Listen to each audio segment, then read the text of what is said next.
Hello students, so today we will discuss our new topic of unit 8, n-type extrinsic semiconductor or types of extrinsic semiconductor, and this is most important topic. So let's first talk about n-type extrinsic semiconductor. In my previous video lecture मैंने आपको पहले भी बताया इसमें कि doping दो type की होती है, एक पेंटावेलेंट और दूसरी कौन सी, ट्राइवेलेंट इम्प्योरिटी। उसमें हमारे पास जो पेंटावेलेंट इम्प्योरिटी एटम होता है, जब हम उसे ऐड करते हैं किसी प्योर सेमीकंडक्टर में या इंट्रिंसिक टाइप ऑफ सेमीकंडक्टर में, तो उस केस में वहाँ पे कौन सा टाइप का सेमीकंडक्टर प्रोड्यूस होता है, n type extrinsic semiconductor produce होता है। और एन टाइप एक्सट्रिंसिक सेमीकंडक्टर मैंने आपको एक और चीज़ बताई थी, वो क्या कि इसमें जो मेजॉरिटी चार्ज कैरियर्स होते हैं वो कौन से होते हैं, free electrons, and minority charge carriers होते हैं होल्स। मेजॉरिटी मतलब जो ज़्यादा तादाद में होंगे और माइनॉरिटी मतलब जो कम नंबर्स में प्रेजेंट होंगे। ओके, करंट कैरियर्स दोनों रहेंगे, होल्स भी रहेंगे, फ्री इलेक्ट्रॉन्स भी रहेंगे, लेकिन ज़्यादा कौन रहेंगे, तो एन टाइप में एन मीन्स नेगेटिव, तो आपको याद रखना है फ्री इलेक्ट्रॉन्स ज़्यादा रहेंगे। ओके, एन टाइप का मतलब यहाँ पे ये सेमीकंडक्टर नेगेटिव टाइप का नहीं होगा, इस पर चार्ज नेगेटिव नहीं, बल्कि इस पर जो मेजॉरिटी चार्ज कैरियर्स हैं वो फ्री इलेक्ट्रॉन्स होंगे जिन पे नेगेटिव चार्ज होता है। ओके, तो स्टार्ट करते हैं। तो आपको यहाँ पे दिख रहा होगा, अगर मैं इस आर्सेनिक को ना देखूँ, एन टाइप सेमीकंडक्टर में हम पेंटावेलेंट इम्प्योरिटी आइटम ऐड करते हैं, जिसमें मैंने आपको एग्जांपल दिया था एंटीमनी और आर्सेनिक। तो मैंने यहाँ पे एक आर्सेनिक ले रखा है और इसमें जो डोपिंग रेशियो होता है आपको मैंने बता रखा है 1:10⁻⁶, मतलब 10⁻⁶ सिलिकॉन एटम ने घेरा हुआ रहता है किसको, एक इम्प्योरिटी एटम को। ओके, तो यहाँ पे ये आर्सेनिक मैंने ले रखा है, जिसमें आर्सेनिक क्या है, पेंटावेलेंट एटम। बाकी सारे के सारे क्या, सिलिकॉन आपको पता ही है, ये यहाँ पे हर एक बॉन्ड में 2 इलेक्ट्रॉन शेयर हो रखे हैं दोनों एटम्स की वजह से, ठीक है, नेबरिंग एटम्स की वजह से, जिसकी वजह से वहाँ पे कौन सी बॉन्ड बनी हुई है, कोवेलेंट बॉन्ड। आपको हर एक बॉन्ड में दिख रहे होंगे 2 एटम्स हैं। ये एक बॉन्ड है पूरी, जो इस तरीके से बना रखी, पूरी एक बॉन्ड है जिसमें दोनों एटम्स ने अपने अपने इलेक्ट्रॉन एक इलेक्ट्रॉन शेयर कर रखे हैं, जो कि यहाँ पे कोवेलेंट बॉन्ड को प्रोड्यूस कर रहे हैं। अब यहाँ पे जब हम बात कर रहे हैं आर्सेनिक एटम, हमने यहाँ पे जब इम्प्योरिटी ऐड करी जो कि पेंटावेलेंट है, इसके वैलेंस शेल में कितने इलेक्ट्रॉन है, 5 इलेक्ट्रॉन्स है। उससे पहले जब हम यहाँ पे बात कर रहे हैं इंट्रिंसिक बिहेवियर की, इंट्रिंसिक बिहेवियर में आपको पता है ड्यू टू थर्मल एजिटेशन, ये सिंपल अगर हम रूम टेम्परेचर की बात करें, थोड़ा सा अगर टेम्परेचर इंक्रीज़ हो जाता है तो इस पर्टिकुलर मटेरियल में कहीं कहीं से, जैसे बताया था इंट्रिंसिक टाइप में भी, कि जैसे ये बॉन्ड से इलेक्ट्रॉन हट जाएगा और वहाँ पे क्या क्रिएट हो जाएगा, होल क्रिएट हो जाएगा, और ये इलेक्ट्रॉन कहाँ पे आ जाएगा, बीच में आ जाएगा, इंटरस्टिशियल स्पेस में, मतलब इस क्रिस्टल स्ट्रक्चर के ही बीचों बीच कहीं ना कहीं घूमने लग जाएगा। ये क्या है, फ्री इलेक्ट्रॉन। और जहाँ से इसने अपनी जगह छोड़ी है वो वैकेंट हो गई है, उसको हम क्या कहते हैं, होल्स कहते हैं। ठीक है, ऐसी मैं यहाँ पे भी बना देती हूँ कि यहाँ का जो इलेक्ट्रॉन है वो बीच में आ गया है और स्पेस में आ गया और वहाँ पर उसने होल क्रिएट कर दिया है। ठीक है, अब जब मैंने यहाँ पे एक पेंटावेलेंट इम्प्योरिटी आइटम ऐड करा आर्सेनिक, तो उस केस में क्या है, इसके वैलेंस शेल में 5 इलेक्ट्रॉन है, जिसमें से एक इलेक्ट्रॉन इसने इस सिलिकॉन के साथ शेयर कर दिया, दूसरा इलेक्ट्रॉन इस सिलिकॉन के साथ, तीसरा इलेक्ट्रॉन इस सिलिकॉन के साथ, चौथा इलेक्ट्रॉन इस सिलिकॉन के साथ। अब यहाँ पे इसका 5वां फ्री इलेक्ट्रॉन है, वो कहाँ जाएगा, वो क्या हो जाएगा, एक्चुअली फ्री हो जाएगा, वो फ्री हो गया है। अब वो फ्री हो गया है जिसकी वजह से अगर मैं टोटल इस पूरे के पूरे क्रिस्टल में, अब देखिए यहाँ पे मैंने क्या बोला था कि ये जो पेंटावेलेंट इम्प्योरिटी एटम है ये डोनेट इलेक्ट्रॉन, ये सेमीकंडक्टर को इलेक्ट्रॉन डोनेट करता है, तो इसने कर दिया अपना 5वां इलेक्ट्रॉन डोनेट, क्योंकि इसकी ज़रूरत नहीं थी। 5वां इलेक्ट्रॉन डोनेट कर दिया। अब जो अपना इलेक्ट्रॉन देता है, डोनेट करता है, उस पर कितना चार्ज आता है आप सभी को पता है, कितना चार्ज आ जाएगा, ये आर्सेनिक एटम पे आ जाएगा पॉजिटिव का चार्ज, तो मैंने पॉजिटिव यहाँ पे लगा दिया। ठीक है, कितना चार्ज आ जाएगा, पॉजिटिव चार्ज, क्योंकि इसने अपना एक इलेक्ट्रॉन दे दिया है। अब अगर मैं यहाँ पे आपसे काउंट करने के लिए बोलूँ कि नंबर ऑफ़ फ्री इलेक्ट्रॉन्स यहाँ पे कितने आए, वैसे तो इस क्रिस्टल में बहुत सारे सिलिकॉन एटम और कई हम यहाँ पे इम्प्योरिटी आइटम भी ऐड करेंगे, तो ये बिहेवियर बहुत जगह देखने को मिलेगा, लेकिन यहाँ पे मैंने इतना ही स्ट्रक्चर बनाया था। इस स्ट्रक्चर को देख के आपको क्या लगता है कि अगर मैं यहाँ पे नंबर ऑफ़ पहले होल्स गिनूँ और नंबर ऑफ़ फ्री इलेक्ट्रॉन्स गिनूँ तो कितने कितने हैं, होल्स आपको दिख रहा होगा, एक ये है, दूसरा ये है, नंबर ऑफ़ होल्स कितने हैं इसमें, 2, फ्री इलेक्ट्रॉन्स कितने हुए, 1, 2 एंड 3, फ्री इलेक्ट्रॉन्स कितने हैं 3। तो इट मीन्स कि जो एन टाइप सेमीकंडक्टर है उसमें number of free electrons number of holes से क्या होते हैं, ज़्यादा होते हैं। और कितने फ्री इलेक्ट्रॉन्स बढ़ेंगे, जितने ज़्यादा आप यहाँ पे पेंटावेलेंट इम्प्योरिटी एटम्स ऐड करेंगे। अगर आपने एक पेंटावेलेंट इम्प्योरिटी एटम ऐड कर रखा तो इट मीन्स एक इलेक्ट्रॉन मिलेगा यहाँ पे। जितने इम्प्योरिटी आइटम आप यहाँ पे ऐड करेंगे पेंटावेलेंट, उतने ही ज़्यादा यहाँ पे फ्री इलेक्ट्रॉन्स की तादाद बढ़ती जाएगी। ओके, अब यहाँ पे क्या होता है, बच्चों को कन्फ्यूज़न हो जाए। बच्चे बोलते हैं कि यहाँ पे तो हमारे पास इलेक्ट्रॉन्स मतलब नेगेटिव चार्ज ज़्यादा है ना, नेगेटिव चार्ज ज़्यादा है इस पूरे के पूरे क्रिस्टल में, तो इस पर नेगेटिव चार्ज होना चाहिए, एन टाइप सेमीकंडक्टर में नेगेटिव चार्ज होना चाहिए। नहीं, ऐसा नहीं होता है। क्यों?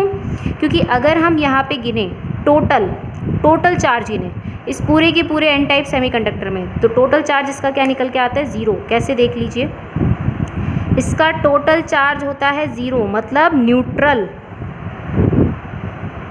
Same intrinsic type of semiconductor के हिसाब से, इसके हिसाब से आप आंसर मत देना। कैसे, देखिए यहाँ पे कितने फ्री इलेक्ट्रॉन्स है, 1 2 3, कितने नेगेटिव चार्ज हो गए 3, मतलब माइनस का 3। पॉजिटिव चार्ज कितने हैं, 1 2, और तीसरा कौन, ये खुद आर्सेनिक। इसने अपना इलेक्ट्रॉन दिया था ना, तो इलेक्ट्रॉन दिया था तो इस पर भी तो पॉजिटिव चार्ज आएगा।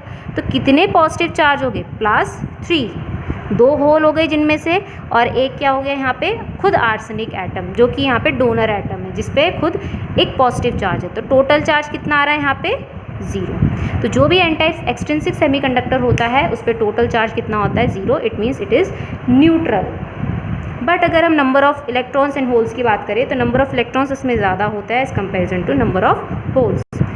अब आपको याद होगा जब मैंने आपको सेमीकंडक्टर या इंट्रिंसिक टाइप ऑफ सेमीकंडक्टर के लिए वैलेंस बैंड और कंडक्शन बैंड बना के दिखाया था, तो इसी तरीके का बना था वैलेंस बैंड, कंडक्शन बैंड, ठीक है।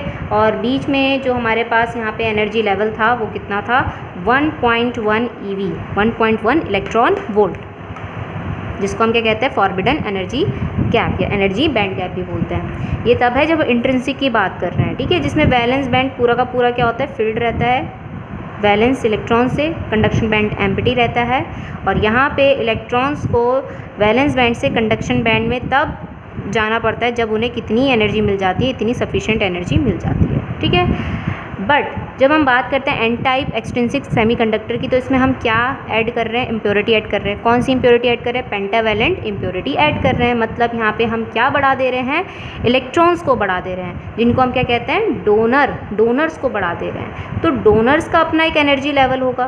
तो आप खुद सोचिए, इलेक्ट्रॉन्स जितने ज़्यादा मैं यहाँ पे क्या करूँगी, डोनर्स बढ़ाऊँगी, उतना ज़्यादा ये बढ़ते जाएंगे और एक लेवल बन जाएगा यहाँ पे इनका, किनका, डोनर्स का, जिसको हम कहते हैं डोनर एनर्जी लेवल। जब हम यहाँ पे क्या करते हैं, पेंटावेलेंट इम्प्योरिटी एटम ऐड करते हैं, ठीक है। तो ये जो लेवल है डोनर एनर्जी लेवल, इसमें क्या रहते हैं, डोनर्स रहते हैं, मतलब इलेक्ट्रॉन्स रहते हैं। किनके दिए हुए, इन पेंटावेलेंट इम्प्योरिटी एटम के दिए हुए, जिनको हम यहाँ पे क्या कहते हैं, डोनर एनर्जी लेवल। अब क्या होता है, देखिए मैंने क्या बताया था, कंडक्टिविटी कब होगी, जब कंडक्शन बैंड में इलेक्ट्रॉन्स पहुंचेंगे, या फिर वैलेंस बैंड में होल्स क्रिएट होंगे।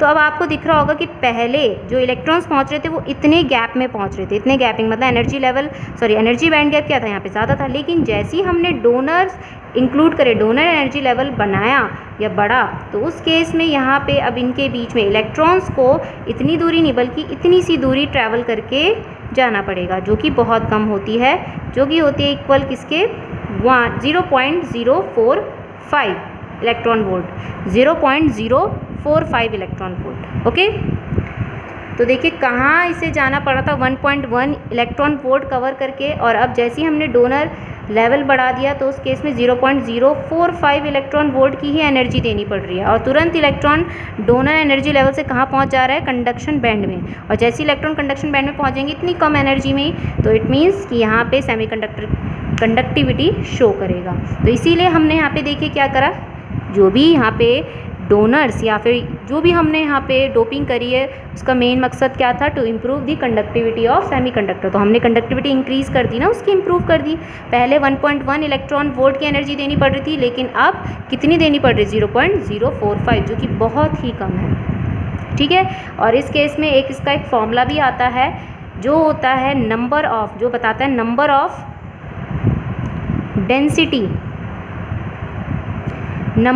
डेंसिटी ऑफ इलेक्ट्रॉन्स,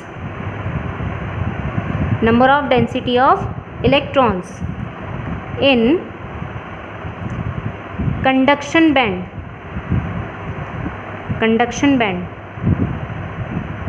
या फिर अगर हम बात करें, मैंने क्योंकि बताया था कंडक्टिविटी दो केस में होगी, या तो कंडक्शन बैंड में फ्री इलेक्ट्रॉन्स पहुंचेंगे या तो वैलेंस बैंड में होल्स क्रिएट होंगे। तो या तब अगर हम यहाँ पे बात करें number of density of electrons in conduction band, और अगर हम बात कर रहे हैं यहाँ पे किसकी, number of density of holes किसमें,